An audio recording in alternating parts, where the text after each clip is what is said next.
নওজোয়ান ভাই, বয়স্ক বাবা, আপনার ছেলেকে মানুষ বানাইছেন কিভাবে আপনি প্রমাণ করে বুঝায় না। এক ওয়াক্ত নামাজ পড়ে না, পাক নাফাকের ধার ধারে না, এক বেলা পেশাব করে সে পানি নেয় না, টয়লেট পেপার ব্যবহার করে না, রাস্তার প্রতিটা নারীর দিকে তাকায়া থাকে, সারা রাত মোবাইলে উলঙ্গ ছবি দেখে, দুষ্ট চরিত্রহীন বন্ধুদের সাথে আড্ডা দেয়।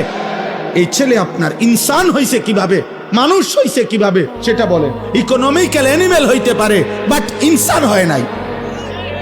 মানে অর্থনৈতিক প্রাণী হইছে, টাকা উপার্জনকারী একটি প্রাণী হয়েছে, কিন্তু মানুষ হয় নাই, মানুষ হয় নাই, মানুষ হয় না। সেজদা না দিলে মানুষ হয় না, গোলামি না করলে মানুষ হয় না, রব না চিনলে মানুষ হয় না, মদিনার বন্ধুকে না চিনলে মানুষ হয় না, কোরআন না পড়লে মানুষ হয় না, গোলামির সেজদা না দিলে মানুষ হয় না।